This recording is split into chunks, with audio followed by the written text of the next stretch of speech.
Crack. The slap rang out beneath crystal lights that hummed above the steel corridor. The sound didn't just echo. It settled like dust, heavy and humiliating. Your head tilted slightly from the impact, not from pain, but from disbelief. Single breath left your chest, calm and measured, as if the air itself had slowed to witness the insult. Your papers, carefully stacked and sealed, scattered across the cold floor, bronze edges flashing under the harsh fluorescent glow. Around you, laughter bloomed like rot. The bully, a thick, tattooed man with the swagger of someone who'd forgotten consequence, grinned wide, his voice cutting through the corridor like a blade. "Welcome to real life, rookie," he sneered, his words tasting of arrogance and stale breath. The other inmates chuckled, their voices mixing with the squeak of boots and the clatter of metal trays. You didn't move, not yet.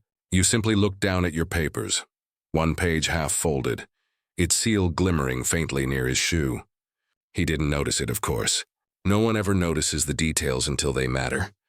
The guard at the far desk didn't even lift his head.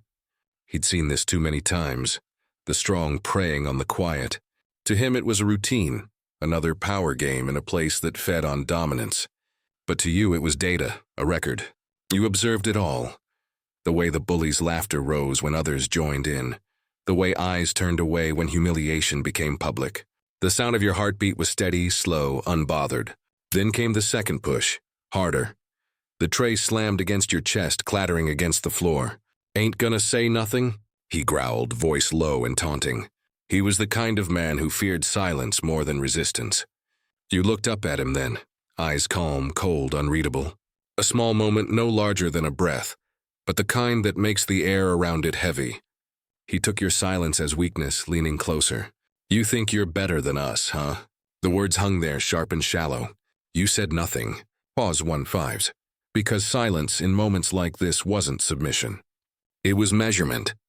Every second you didn't speak added weight to the silence, and by the fifth he looked away first. Still, he couldn't help himself. "You people always think you're special," he spat, the words like rust on steel. The laughter returned, though quieter this time, uncertain. "And you?" You reached down slowly, gathering your papers one by one. Your fingers brushed the bronze seal. It caught the light again, just enough to flicker against the bully's boots. Still unnoticed. "You done?" you said softly. Not as a threat, as a question. Controlled, empty. The words landed like ice water. He blinked, startled. The laughter faded again. Then for the first time since you arrived, you straightened your back fully. The chain around your wrists clinked. Deliberate, almost ceremonial. The guard finally looked up. The light caught something near your collar. A small, flat piece of platinum, etched and precise, no bigger than a coin. It shimmered once, then disappeared as you adjusted your uniform. The guard froze mid-step, his eyes narrowing for half a second before he turned away. The bully didn't notice the guard's change in posture. He was too busy smirking at his own performance. He leaned close again, voice low, words curling with mockery. "What's that pin supposed to be? Some fancy jewelry from the outside?" he whispered. You didn't respond. Your gaze met his, calm and unblinking. You didn't need to explain it. You knew the kind of man who mocked what he couldn't understand. Then quietly, almost kindly, you said me lower tone you really shouldn't have. The air shifted. Not because of the words, but because of how you said them. No emotion, no anger. Just quiet truth, the kind that didn't need to prove itself. Oskinu's the corridor fell silent. Even the guard at the end of the hall stopped moving. The bully laughed once more, but softer now, a nervous sound wrapped in confusion. He stepped back, brushing his hands together. "You're lucky I'm in a good mood," he muttered, as if convincing himself. You stood still, your hands at your sides, papers once again neatly stacked. As he walked off, his laughter echoed, but weaker this time, hollow. You looked down at the floor. A single drop of blood from your split lip touched the corner of a document, a red smudge across the bronze seal. You wiped it clean with your thumb. The seal gleamed again under the light, and as you turned toward your cell, you whispered, not loud enough for anyone to hear, but clear enough for the walls to remember. "Let's see who laughs when truth gets out." The camera lingers on your face, unshaken, expression unreadable. Behind you, the bully's laughter fades into the noise of clanging gates and shouting guards. Ahead, only silence. You walk slowly, deliberately, the faint shimmer of the platinum pin vanishing into shadow. The narrator's voice lowers, steady and heavy with meaning. Power doesn't flinch. It watches, it waits, and it never forgets who swung first. The next morning carried the stale scent of iron and bleach, the smell every inmate eventually stops noticing. But today the air was different. Word had already spread through the block. You didn't fight back. The new guy, quiet, calm, maybe scared, took a slap from the block's loudest mouth and didn't say a word. You walked through the corridor like a shadow, tray in hand, eyes forward. The bully's laughter reached you before his words did. He was sitting at his usual spot in the cafeteria, center table, where weak men gathered to feel strong. Around him others grinned, eager to be part of the moment. You didn't look up. You didn't have to. "Hey, Professor," he shouted across the room, voice thick with mock pride. "You dropping another stack of papers today, or you finally learned to hold something?" The table erupted in laughter. Trays clattered. Plastic forks hit metal. The sound bounced off the concrete walls like a rehearsed show. You placed your tray down quietly at an empty table by the corner. Same place you had sat yesterday. One seat, one tray, one silence. The kind of silence that speaks in chapters. You began to eat slowly, one bite at a time. Your posture straight, your eyes half hidden beneath the dull light. The bully's voice echoed again. "Man, someone should teach this guy prison manners. You don't stare at the floor, you stare at your master." You didn't lift your head, but you smiled faintly. The smallest, sharpest kind of smile. The one that isn't joy, but memory. Because deep down, you had seen men like him before. In cages, in rings, in boardrooms. The uniform changed, the voice changed, but arrogance, that was eternal. He got up from his table, loud and theatrical. The kind of movement that made others follow. The laughter swelled behind him like an anthem. He walked over, dragging his tray along the steel tabletop so it screeched. A deliberate taunting sound meant to announce dominance. He stopped at your table, towering above you. "Still quiet, huh? Ain't even gonna look at me?" You finished your bite, swallowed, then looked up, slow, measured, unflinching. His grin faltered just slightly. He leaned in closer. "You think you're better than me? Better than us?" You let the question hang. Then you answered, voice calm, unbothered. "I think better has a different meaning outside these walls." The cafeteria went silent for a heartbeat, a stillness that cut through the noise. His face hardened, pride bruised in public. The crowd shifted uneasily, waiting for an explosion. Instead, he chuckled, forced, high-pitched. "You talk fancy. That's cute." He grabbed your tray, flipped it over with a crash. Food splattered across the floor. You blinked once. No anger, no words, just a quiet exhale. And then you began stacking the pieces again, calmly, precisely, like a man rebuilding something sacred. The onlookers started recording with the prison's contraband phones, faces half hidden, waiting for something to happen. But you gave them nothing, just that same stillness that made even chaos feel ashamed of itself. The bully spat near your foot. "Man, you're nothing but decoration in here," he hissed and walked away laughing again. His friends followed, their chuckles half-hearted now, unsure whether they were laughing at you or afraid to. You sat still. You folded your napkin. You stared at the small reflection of your own collar pin in the metal tray, its edge catching light in the faintest shimmer. No one noticed except one man, a correctional officer near the door. His brow furrowed. He looked again, his eyes narrowing just slightly. Then, without a word, he stepped out into the hall, radio pressed to his lips. Minutes passed. The laughter died down. You were the only one still sitting in that corner, calm, composed, unbroken. Inside, though, you were counting. Not minutes, not insults, but reactions. Who laughed? Who stayed silent? Who flinched when the guard left? Observation was power, quiet, invisible power. The kind men like the bully never saw until it was too late. You leaned back, eyes following the ceiling lights one by one as they stretched toward the far door. And in that calm, the words of your father came back, his voice quiet, heavy from a lifetime ago. "They'll test your silence before they ever respect your voice. Let them." Your lips parted just enough to let a whisper escape. "Let them." And with that you stood. The chair scraped softly against the floor. You picked up your tray, wiped it clean, and walked toward the back wall. Every eye followed you, but no one dared to speak.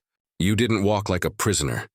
You walked like a man passing through a test he'd already taken once before. And that's what unnerved them, the certainty, the calm, the knowledge that your silence wasn't weakness. It was the sound before consequence. The next incident came faster than anyone expected. Before sunrise, the corridor was already restless, boots against concrete, voices echoing, metal doors groaning open one after another. The bully had started shouting again, only this time, it wasn't about you. He was yelling about breakfast portions, about respect, about nothing that mattered. Still, he found a way to make it about you. By mid-morning, the guards had had enough. 2 of them stormed into the common area and called both of you out. Your name, calm and official. His barked like a warning. The crowd fell into whispers as you were led down the hall. The bully grinned as though he were being invited to an award ceremony. You walked in silence, chains tapping lightly with each step. The warden's office smelled of old coffee and polished wood. A heavy mahogany desk sat beneath the state seal, its brass edges reflecting the morning light. On one wall hung a faded photograph of correctional officers from a different era. All pride, no mercy. The warden, a man built from stone and skepticism, sat behind the desk, flipping through a file. He didn't look up. The bully started talking first, too loud, too fast. Sir, this man's been acting suspicious since he got here. Won't answer questions, won't follow orders. Tries to make the rest of us look bad. The warden raised a finger, silencing him without a word. His eyes shifted to you. That true? He asked. You shook your head once, calm. No, sir. Your voice was deep, level, almost gentle. The kind of tone that made men wonder if they'd made a mistake raising theirs. You placed a single folder on the desk, thick, neatly sealed. Its cover marked with a bronze emblem, the same folder that had hit the floor on your first day. The warden frowned. What's this? Paperwork, you said. He hesitated, tapping a pen against the folder's seal. We handle internal paperwork here. You don't get to... You might want to read that one, you interrupted softly. Not as defiance, but as advice. The bully scoffed, stepping forward. See what I mean? Thinks he's smarter than everyone. Enough, the warden snapped. The room fell quiet. Only the hum of the fluorescent light remained. The warden reached for the folder, his thumb brushing the bronze crest. He paused. It wasn't a prison insignia. It wasn't state-issued. It was heavier, cleaner, marked by a symbol he'd seen only once in his career. A federal authorization stamp. He opened it. 2 pages in, his expression changed. His posture straightened. His breathing slowed. He read a name, then a title, then a clearance code. He closed the folder immediately and leaned back, eyes narrowing. Where did you get this? You met his gaze. I didn't get it, you said quietly. It's mine. The bully laughed, and too loudly, too quickly. Oh, come on, man. This is some fake crap he brought in. But the warden wasn't laughing. He wasn't even blinking. He pressed a button on his desk. A buzzer sounded outside the office, a silent alert. 2 guards appeared at the door within seconds. The bully's grin faltered. The warden's voice was calm, but there was weight in every syllable. You'll both wait here. He stood, folder in hand, and walked into the adjoining room. The sound of his shoes on the tile echoed faintly. The bully started to speak again. Nonsense about injustice, about favoritism. But you didn't hear him. You were watching the reflection in the office window. The warden's outline could be seen through the glass, talking quietly into a phone, gesturing toward the folder. The color drained from his face. He came back 5 minutes later, moving slower this time. He placed the folder back on the desk and stared at you. Not as an inmate, but as something else entirely. I don't know who you are, he said carefully, but I'm not authorized to question this further. The bully's mouth fell open. Wait, what? You're not gonna... The warden didn't look at him. You can leave, he said flatly. The bully blinked, confused. But now it wasn't a request.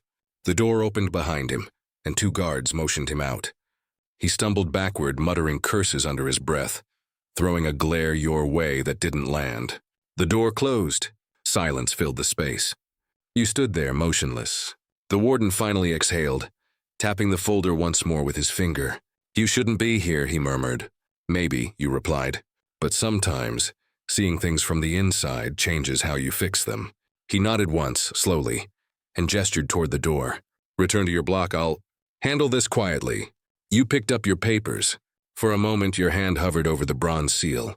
The light from the window caught the edge, and the reflection shone straight onto the warden's desk.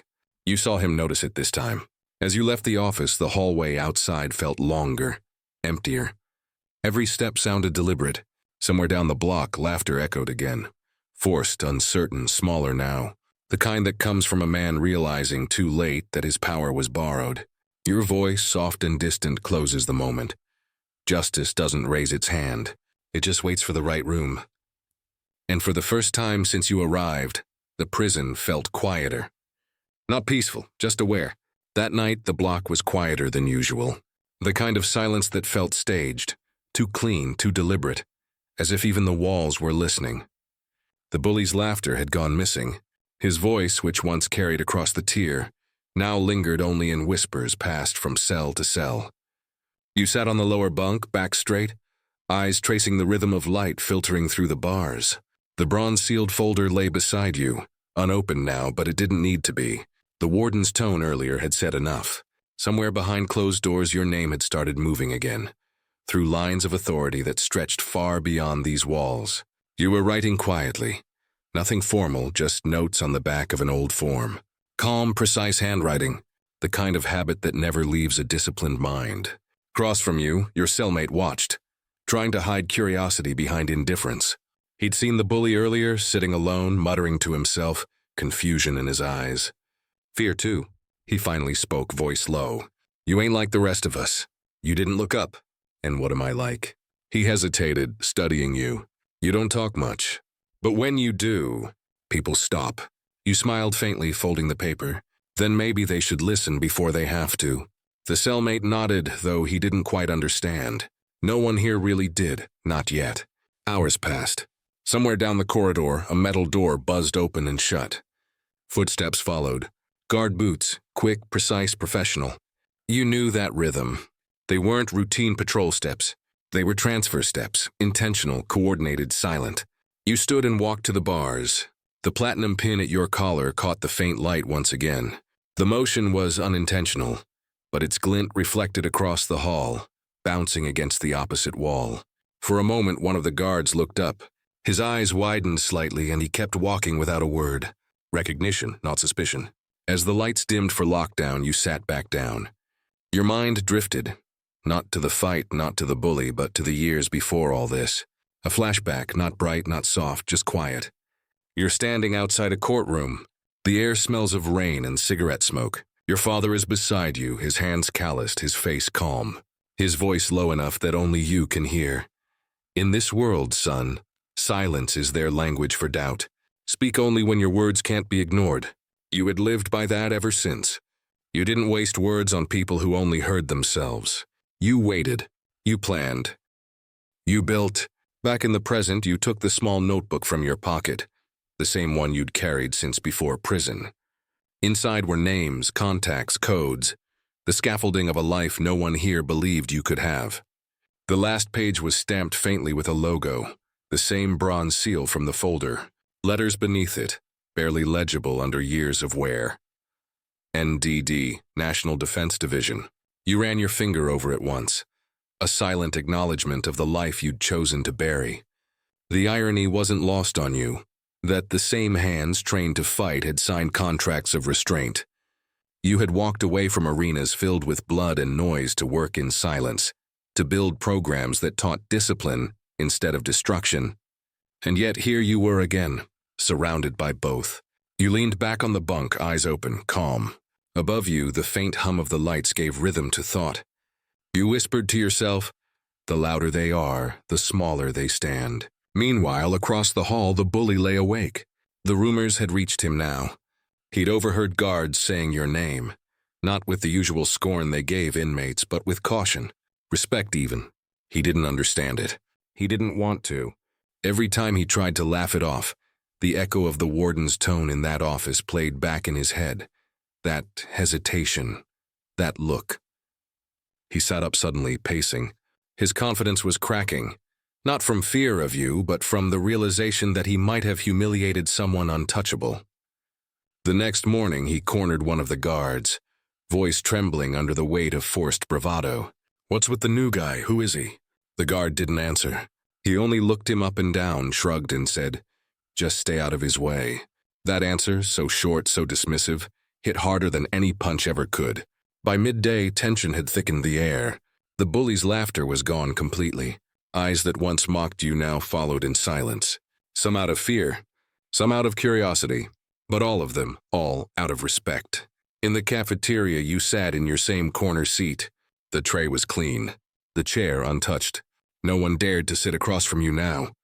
Even the guards lingered near the door longer than usual. The bully entered late. He looked around the room, eyes scanning faces that didn't meet his. The power he'd fed on had evaporated. He wasn't a leader anymore, just noise that had finally met quiet.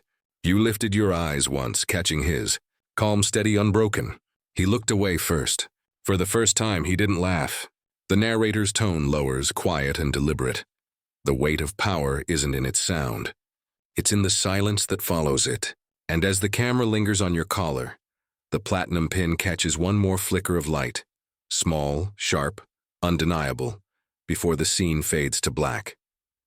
By dawn, the entire prison felt different. It wasn't loud anymore. The air didn't vibrate with shouts or boots or clanging trays. It just waited, the kind of stillness that comes right before lightning splits the sky.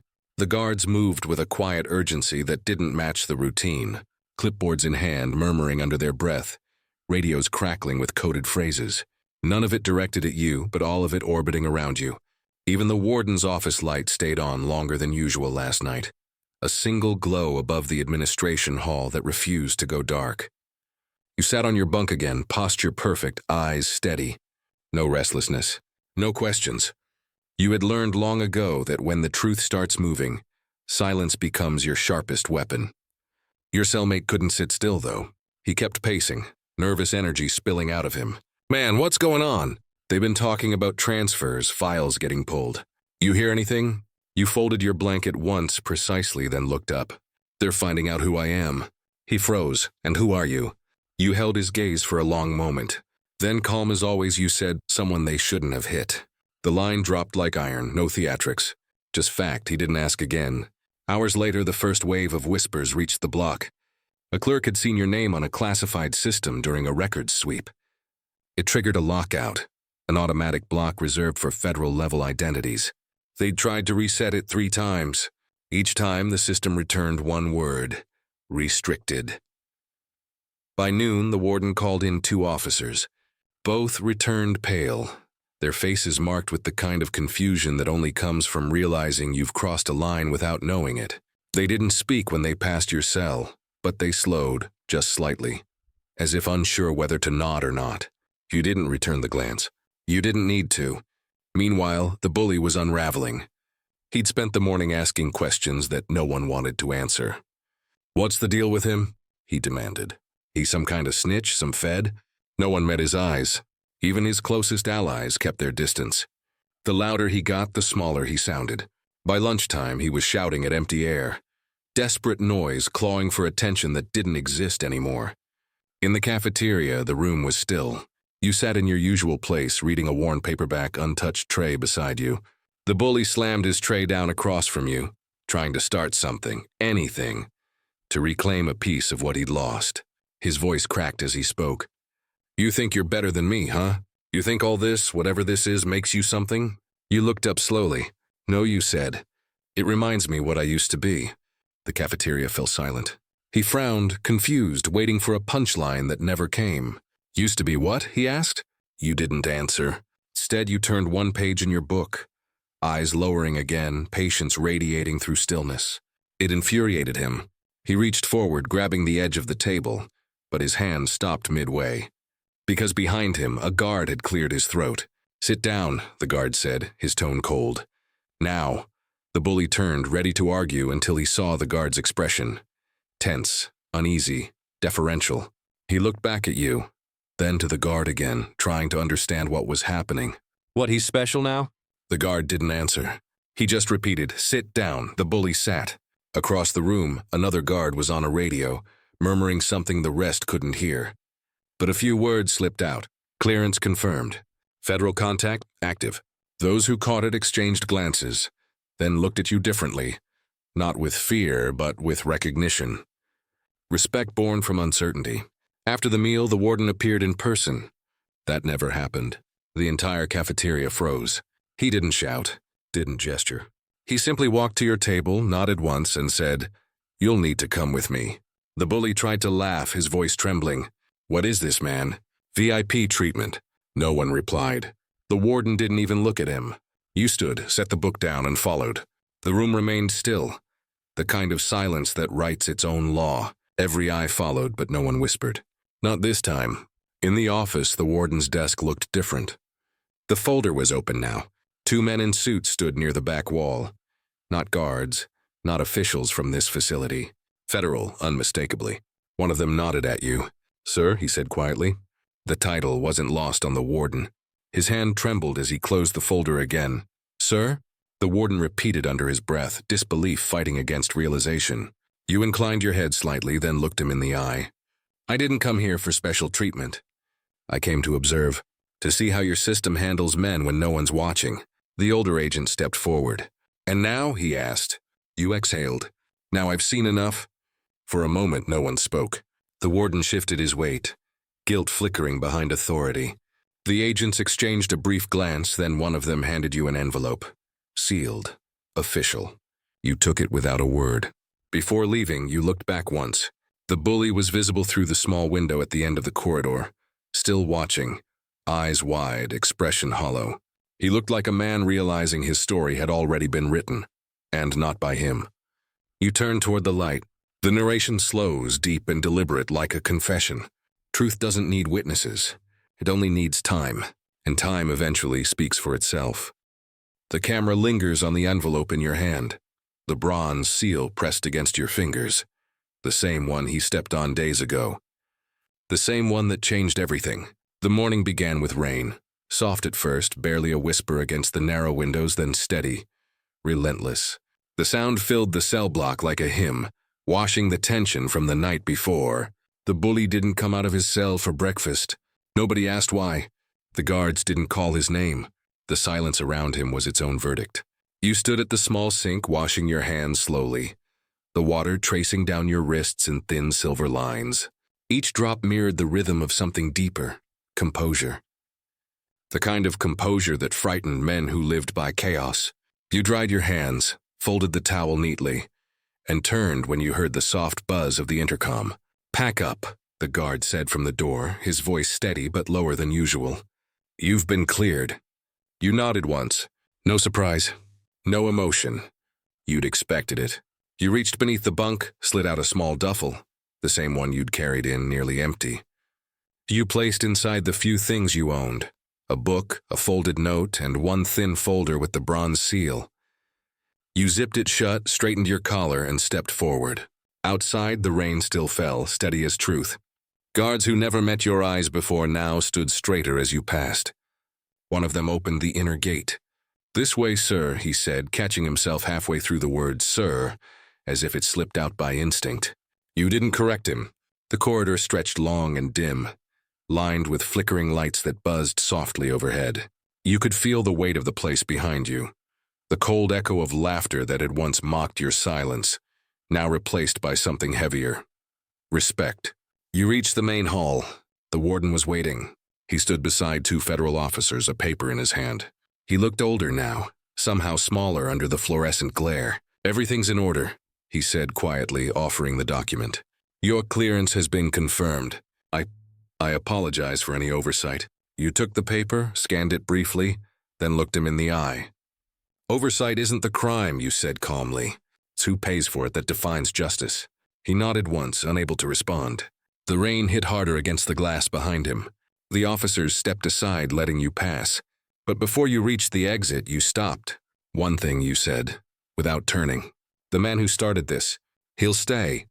The warden frowned. "Protocol will be rewritten," you interrupted, voice still low but absolute. No more mockery. No more protection behind ignorance. "He'll stay until he learns the weight of silence." For a long moment, no one spoke. Then finally the warden gave a single, slow nod. You stepped out into the courtyard. The rain hit your face, clean, cold, honest. For the first time since walking into that place, you allowed yourself to breathe. Not in relief, but in resolve. the kind of breath that feels like reclaiming your name. Behind you, the bully stood at the window of his cell, eyes hollow, hands gripping the bars. He'd heard the rumors now, seen the federal cars outside, recognized the emblem he once stepped on. His world was shrinking, one truth at a time. He called out once, desperate, "Who are you?" You didn't turn. You just lifted your head slightly, voice carrying through the rain. The man you shouldn't have touched. His hand slipped from the bars. The scene cut to the warden's office hours later. The same guards who once laughed behind closed doors now stood silently as a new memo came through. Orders signed by your name, stamped with the bronze seal. At the bottom of the page, a single directive. Initiate disciplinary review. Immediate suspension pending inquiry. The warden folded it, his eyes moving to the photo on the wall. The old officers smiling, proud. He exhaled, a man facing the weight of his own blindness. The narration deepens, a calm voice beneath the rain. Power doesn't shout, it doesn't beg, it signs the order. And when the ink dries, there's no noise left to hide behind. The camera follows the rain as it runs down the glass, blurring the reflection of the platinum pin still at your collar. You walk toward the exit, slow and steady, the gray light framing you in calm authority. The gates open without a sound, and behind you the prison fades into shadow. Not a place of punishment anymore, but a lesson written in quiet consequence. The bully's laughter will never echo there again. Only the sound of rain remains. Some debts, the voice says softly, aren't paid in blood. They're paid in silence. Days passed. The storm had long cleared, but the air still smelled of rain and consequence. Inside the prison, things had shifted in ways that couldn't be undone. The laughter that once ruled the corridors was gone, replaced by something heavier, truer. The kind of silence that follows realization. The bully's empire of noise had collapsed, not with a fight, but with the quiet weight of exposure. He sat alone now in a smaller cell near the East Block. No friends, no allies, no audience. The same men who used to echo his mockery now looked away when he passed. He'd learned the cruelest truth of all. Attention is a currency, and arrogance always overspends it. He thought about the slap and the sound, the moment, the look in your eyes afterward. Back then he thought you were weak, powerless, another name in a jumpsuit. Now he understood what that silence really was. Restraint. The kind that only belongs to men who know what destruction looks like and choose not to unleash it. You, on the other hand, were gone, released. The file marked restricted had vanished from the system. The guards spoke of it in fragments, like myth. He wasn't supposed to be here. That seal, it was real. I heard he used to train special forces. Each story grew quieter as it passed, until all that remained was the truth none dared to say out loud. You had walked among them to watch, to test, to see. And they had failed. Back in the warden's office, the consequences finally arrived. A letter on his desk, federal letterhead, signature crisp at the bottom. He didn't have to read it to know what it meant. Suspension pending review. He folded it once, twice, and placed it beside his coffee mug. The steam rose slowly, curling like the last breath of an old order. He looked out through the window, past the rain-streaked glass, toward the courtyard where it had all begun. The spot where arrogance met patience, where a slap became history. He whispered to himself, almost prayer-like. He said he came to observe. Guess he did. Meanwhile, in the rec room, the television played on. Low volume, news anchors discussing a charity gala downtown. The camera panned across the crowd, and for a brief second, there you were. Suit sharp, calm as ever, greeting officials, the platinum pin catching the light. No one in the room said a word. The bully saw it too. His heart sank like a stone. He leaned back against the cold wall, eyes fixed on the screen, watching the man he'd humiliated move through the world with the kind of grace that no apology could ever reach. The weight of shame pressed on him like gravity. His reflection in the darkened screen looked small, almost unrecognizable. He whispered to himself, barely audible, "I didn't know." The voiceover answered him, slow and cold as truth itself. Ignorance isn't an excuse. It's a sentence. Outside, the gates creaked open for a new transport van, rainwater glistening on the asphalt. Guards moved quietly, deliberately. The system had changed its tone. The noise of pride had been replaced by procedure, clean, careful, watchful. Somewhere beyond the walls, you walked through the city, the sky clearing above you. The streets shimmered with sunlight breaking through the clouds. You stopped once at a crosswalk, eyes catching your reflection in a glass door.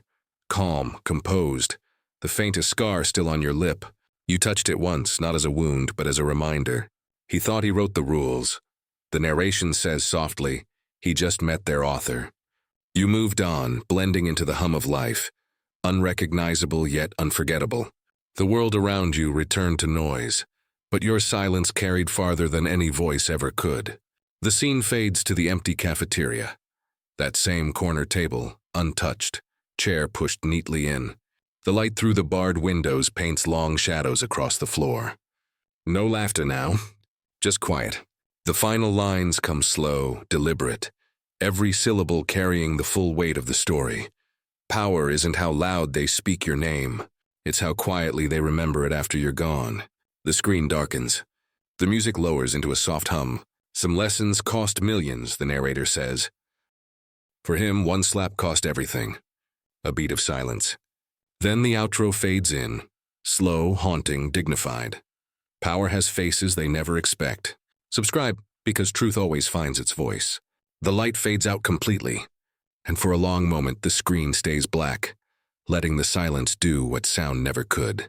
The story closes like the echo of a distant storm. The air feels different now, not just inside the prison, but in every space where arrogance once hid behind authority. You can almost hear the walls breathe again. Somewhere the bully still sits in silence, replaying that single moment. The slap, the smirk, the stillness that followed. He knows now what everyone learns too late. Respect isn't claimed by force, it's earned by restraint. You move forward, nameless again by choice, blending back into a world that still mistakes quiet for weakness. But the mark you leave behind isn't on paper or in records or on walls. It's in memory, in the way they'll hesitate before mocking another man's silence. The narrator's final whisper cuts through the stillness like truth itself. Some stories don't need heroes, just proof that power doesn't raise its voice, it raises its standard. Fade to black.